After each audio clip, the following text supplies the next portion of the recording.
Bonjour, chers bien-aimés en Christ.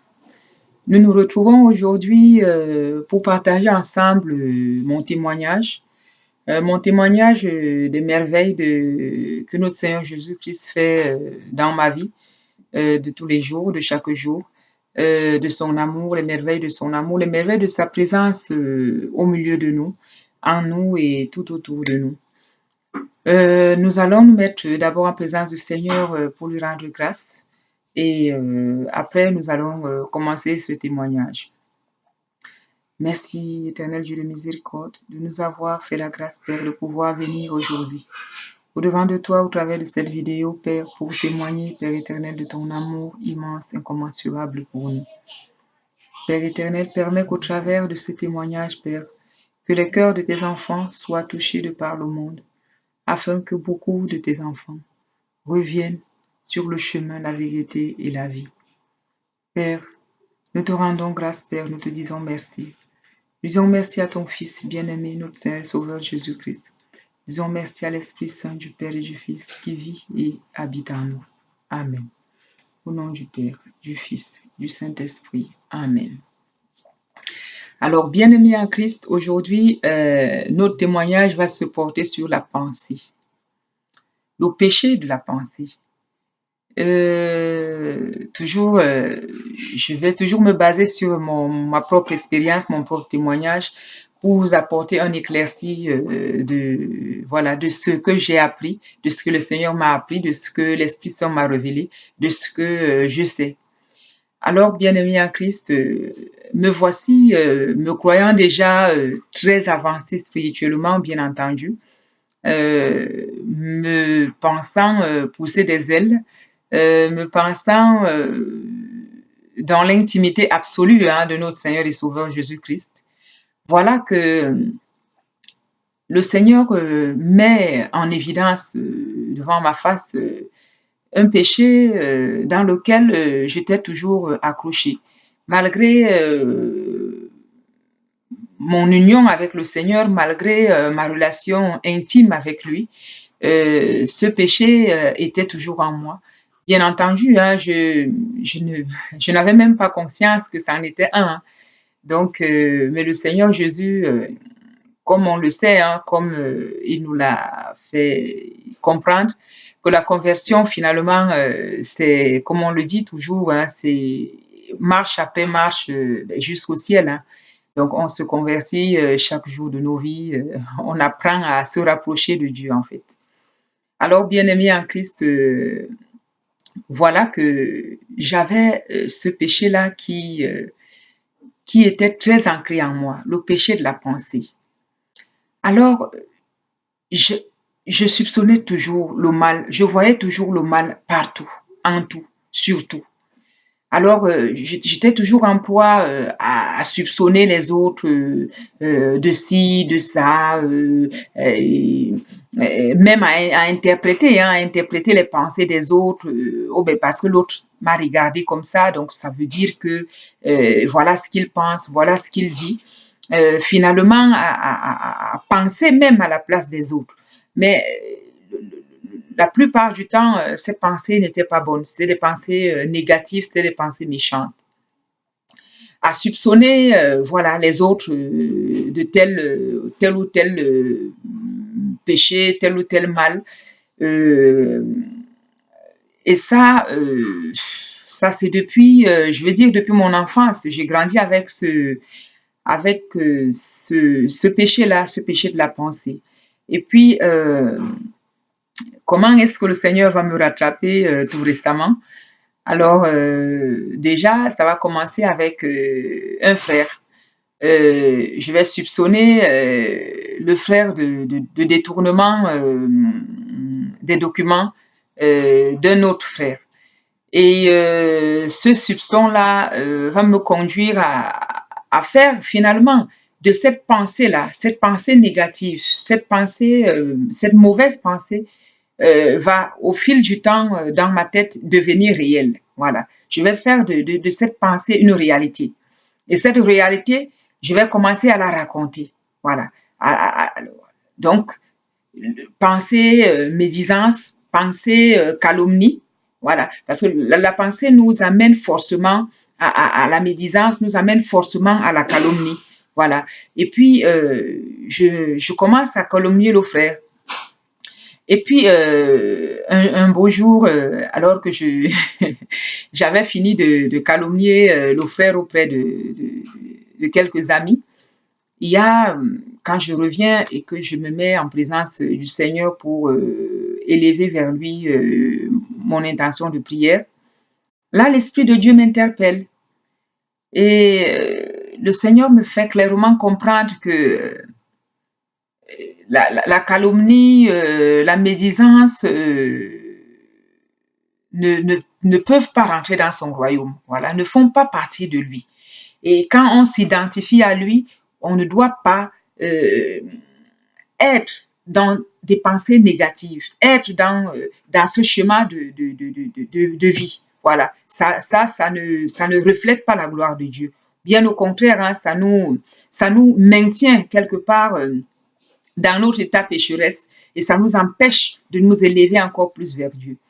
Alors, j'ai compris la leçon parce que le Seigneur, même temps, me fait comprendre, mais pourquoi est-ce que tu as besoin d'aller vers des hommes pour te plaindre à eux, pour voilà, exposer à eux tes problèmes? Je suis là. C'est moi la solution à tout problème. Je suis la solution. Je suis. Donc, et tu sais que je suis. Et je suis avec toi. Pourquoi est-ce que tu irais vers les hommes pour pleurer, pour te plaindre, alors que ton Dieu est en toi et est avec toi? Alors, bien-aimé en Christ, là, c'était une leçon qui a bien pénétré, encore une fois de plus, au plus profond de mon cœur. Mais jusque-là, j'ai pas compris.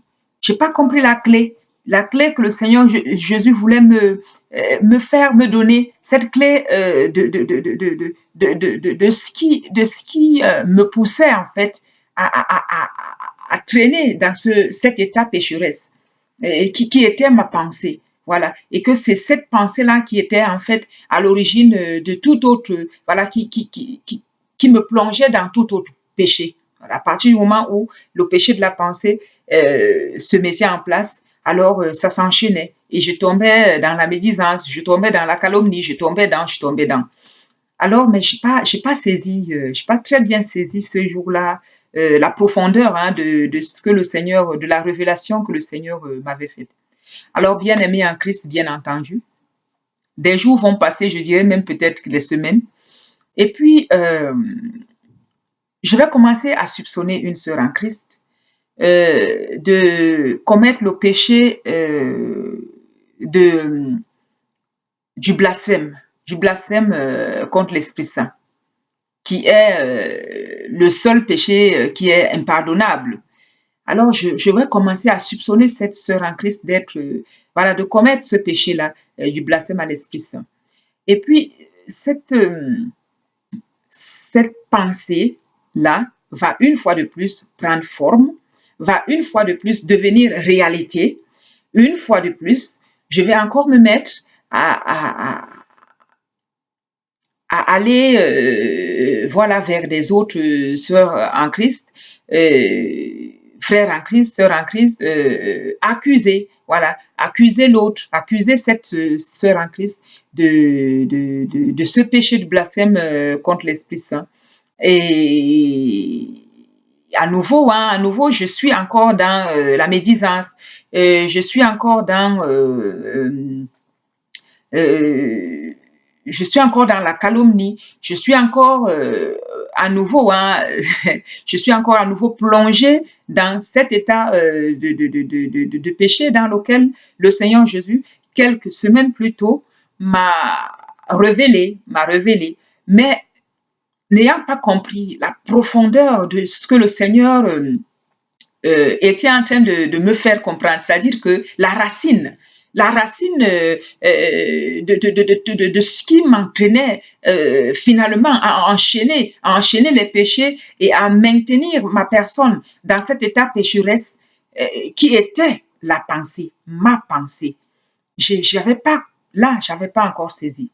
Et puis, avec cette sœur en Christ-là, une fois que j'ai répandu du mieux que j'ai pu ce soupçon-là, de l'accuser de blasphémer contre l'Esprit Saint.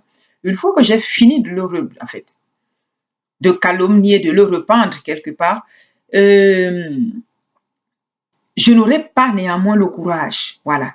C'est-à-dire que l'Esprit de Dieu,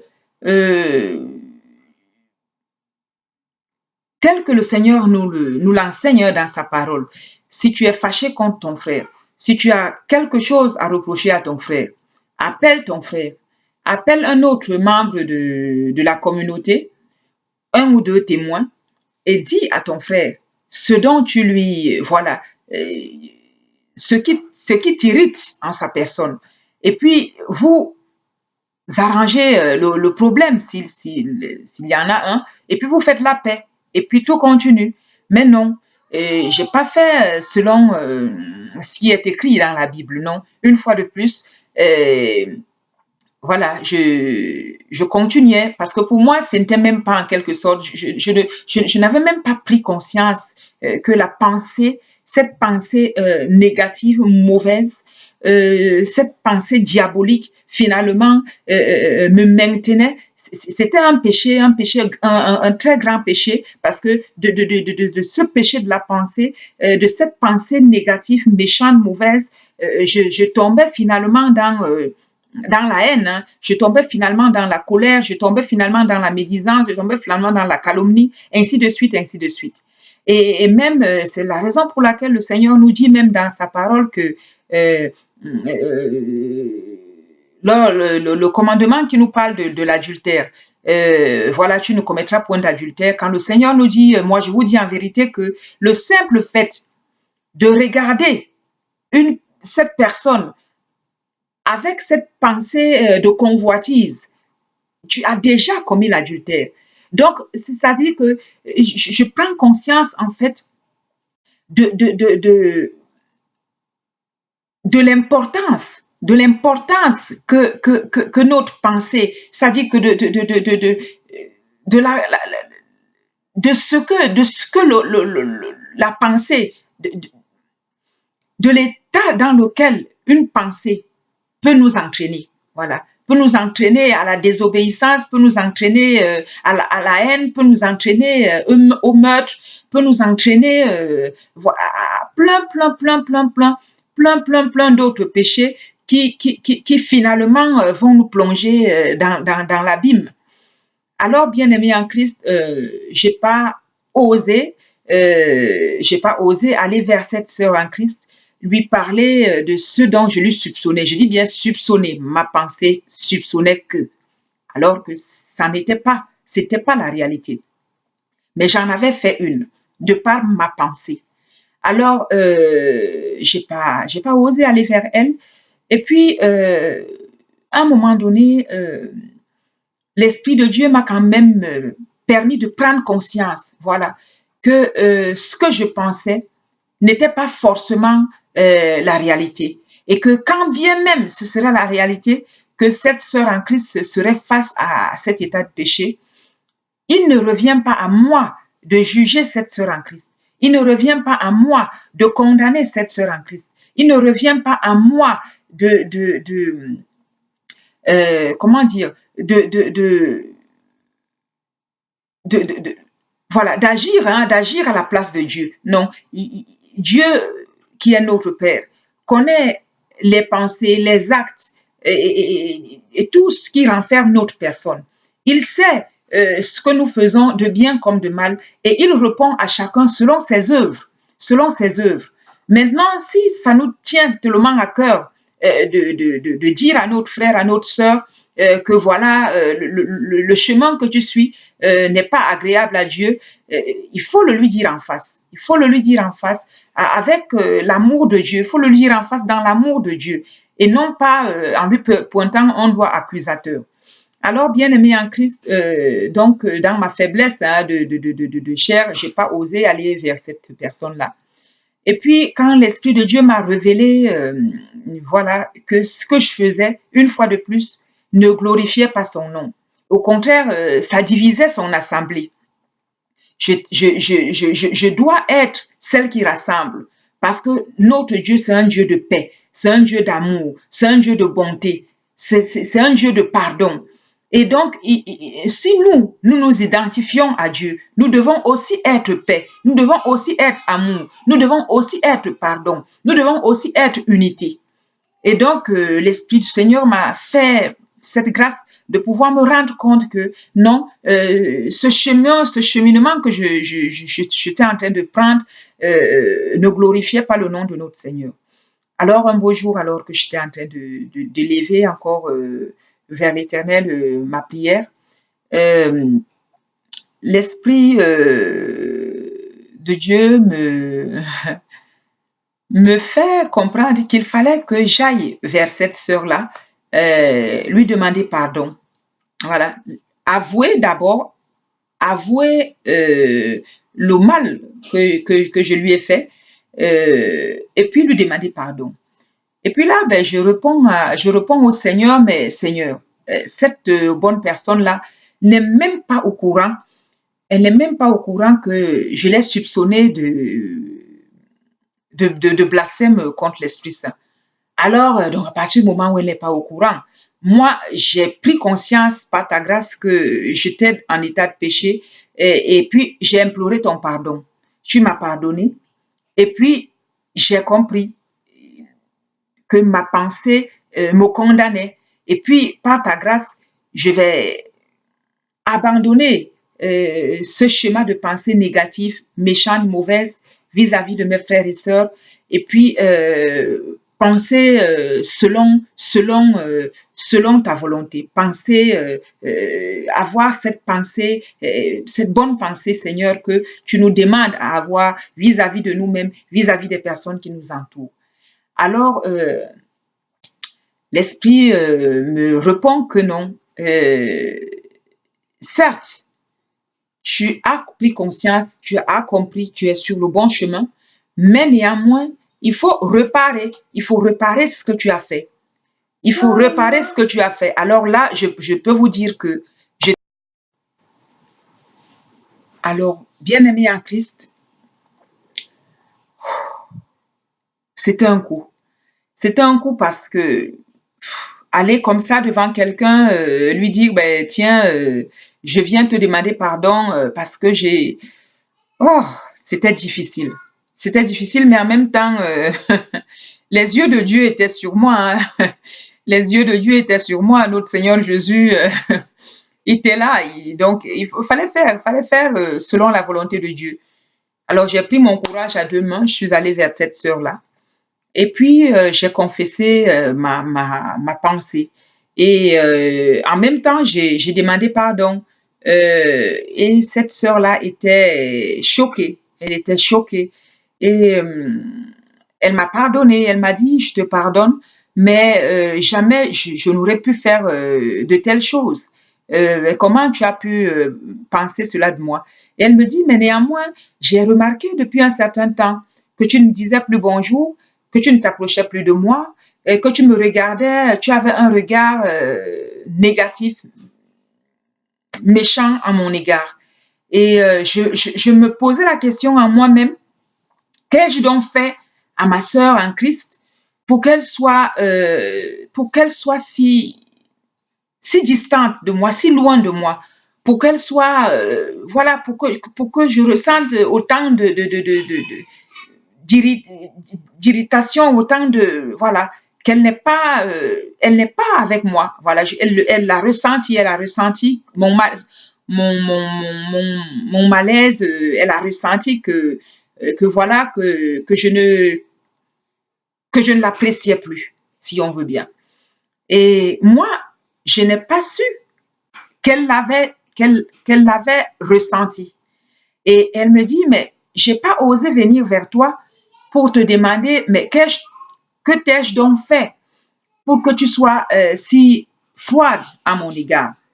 Elle n'a pas osé. Moi, j'ai pas osé non plus aller vers elle pour avouer, pour lui dire, en fait, pour lui dire ce que ma pensée m'avait entraîné à penser d'elle, au point de m'irriter contre elle. Alors, bien-aimée en Christ, quand elle m'a fait cette révélation-là, j'ai pris conscience, j'ai compris pourquoi est-ce que le Seigneur m'a demandé d'aller vers cette sœur-là pour avouer ce que j'avais pensé, soupçonné d'elle qui n'était pas vrai et, et demander pardon. J'ai compris pourquoi est-ce que le Seigneur tenait à ce que je le fasse. Parce que même que je ne l'ai pas dit à la sœur, même que la sœur ne soit pas au courant de cela, néanmoins, elle a ressenti en elle-même qu'il y avait quelque chose qui n'allait pas. Voilà, elle l'a vu, elle l'a compris. Elle ne savait pas pourquoi, mais elle savait qu'il y avait quelque chose qui n'allait pas. Donc, mais le Seigneur, notre Dieu, qui lui sait tout, connaît nos cœurs, connaît nos pensées, c'est voilà. Lui, il savait que cette sœur euh, était un peu angoissée. Voilà, elle était angoissée et elle ne comprenait pas le pourquoi du comment j'étais. Voilà. Alors, bien-aimé en Christ, là, à cet instant-là, j'ai réellement pris conscience de ce que le Seigneur m'enseignait, hein, essayait de me faire comprendre depuis pas mal de semaines, essayait de me faire comprendre depuis pas mal de semaines que ma pensée, en fait, était un grand péché, un très grand péché. Cette pensée négative, méchante, mauvaise, était, voilà, me perdait, voilà, me perdait et m'empêchait, malgré la connexion que j'ai avec le Seigneur Jésus, malgré cette intimité que j'ai avec lui, mais cette pensée ralentissait, cette pensée négative, méchante, ralentissait l'action de Dieu sur ma personne, ralentissait, comment je peux dire ça, l'intimité profonde, si vous voulez bien, de notre Seigneur vis-à-vis de moi. Et puis quand je suis allée dans la parole, il y a un passage qui m'a interpellée aussi. Quand cet homme-là, Simon, euh, qui était un magicien et qui finalement décide de se convertir, de revenir à Jésus-Christ. Et puis, dans son cheminement spirituel, c'est qu'il a compris que l'apôtre Paul, Pierre, ils ont quelque chose, ils ont un pouvoir que lui, en tant que magicien, n'a pas. Alors, il décide de suivre le chemin, mais sauf que en suivant le chemin, à un moment donné, où il dit qu'il se convertit, il revient à Christ, il propose aux apôtres de leur payer, de leur donner de l'argent pour que, en retour, il lui donne le pouvoir qu'ils avaient, donc qui est l'Esprit Saint. Alors, sachant, cet homme-là n'avait pas compris que les dons de Dieu ne s'achètent pas. Les dons de Dieu ne se donnent pas, ne s'offrent pas. Voilà. On ne peut pas se lever un beau matin et on dit, tiens, je te donne le don de Dieu. Non, c'est Dieu qui donne ses dons. C'est Dieu qui offre ses dons. C'est Dieu qui donne à qui il veut, comme il veut et quand il veut. Et puis, tout ce qu'il nous demande, nous, c'est de s'abandonner à lui, avec un sincère repentir, mais s'abandonner dans un amour total, dans un abandon total, voilà, total. Et puis lui, il nous revêt de sa gloire, il nous revêt de sa magnificence, il nous revêt de son amour. Et donc cet homme-là, lorsqu'il va dire aux apôtres, ben, je vous donne de l'argent, et puis en échange, vous me donnez ce pouvoir que vous avez. Qu'est-ce que les apôtres vont lui répondre? Ils vont lui dire, il n'y a pour toi ni part ni lot dans cette affaire, car ton cœur n'est pas droit devant Dieu. Repens-toi donc de ta méchanceté et prie le Seigneur pour que la pensée de ton cœur te soit pardonnée, s'il est possible. Alors quand j'ai lu ce passage-là, prie le Seigneur pour que la pensée de ton cœur te soit pardonnée. Vous voyez, bien-aimé en Christ, s'il est possible. Donc, c'est-à-dire que là, je prends conscience que finalement, le péché dans lequel nous sommes plongés, nous sommes liés, nous vient finalement de notre pensée. De notre cœur, ça j'avais compris. Mais quand la pensée négative, quand la pensée méchante, la pensée mauvaise vient habiter, c'est-à-dire que vient nous habiter, vient nous hanter. Bien entendu, on connaît qui est derrière cette pensée. On sait qui est le maître de cette pensée négative et méchante, mauvaise. Cette pensée qui détruit. On connaît qui est le maître. Mais néanmoins, quand cette pensée-là vient finalement prendre possession de nous, on ne vit plus. Et on a du mal à avancer vers l'éternel. On a du mal à se connecter. On a du mal à rentrer dans son intimité. On a du mal à faire un avec lui. Mais à partir du moment où on prend conscience que cette pensée-là nous éloigne de Dieu, que cette pensée-là nous détruit, que cette pensée-là nous maintient dans un état pécheresse, dans un état voilà, où on a du mal à s'élever vers Dieu, là, on s'arrête. On réfléchit. On demande pardon à l'Éternel et on supplie notre Seigneur Jésus-Christ de nous libérer de cette pensée négative et méchante, mauvaise. Et je vous assure, bien-aimés en Christ, que le Seigneur le fait. Il le fait. Et chaque fois qu'elle veut essayer de revenir se faufiler, vous n'avez qu'à dire, loin de moi, Satan. Le simple fait de dire, loin de moi, arrière, loin de moi, Satan, cette pensée s'en va. À chaque fois que vous êtes en proie à cette pensée, mais demandez au Seigneur Jésus-Christ, bien-aimé en Christ, demandez au Seigneur Jésus de vous libérer de cette mauvaise pensée, de cette pensée de péché. Et chaque fois qu'elle veut essayer de refaufiler dans votre cœur, dites tout simplement, loin de moi, Satan. Arrière, ôte-toi de moi, éloigne-toi de moi, Satan. Et la pensée négative, la pensée mauvaise, cette pensée-là, elle va s'en aller et vous allez pouvoir reprendre votre vie spirituelle, votre communion, votre amour avec notre Seigneur dans sa divinité, dans sa lumière, dans sa paix, dans sa joie, dans tout ce qui représente finalement notre Père, voilà, qui est dans les cieux. Alors, bien-aimés en Christ, je voulais partager ce petit témoignage avec vous. Et j'espère que cela vous aidera, vous aussi, à contrôler cet état pécheresse dans vos vies. Péché de la pensée, le péché de la pensée, à le contrôler dans vos vies, à le maîtriser par la grâce de Dieu et à pouvoir vous en défaire afin d'avancer dans votre communion, dans votre amour, dans votre relation intime avec l'Éternel notre Dieu, au travers de son Fils bien-aimé, notre Seigneur et Sauveur Jésus-Christ. Merci bien-aimés en Christ et puis je vous dis à bientôt pour d'autres vidéos. D'ici là, que Dieu vous bénisse, portez-vous bien et puis je vous souhaite tout de bon. Merci, au revoir.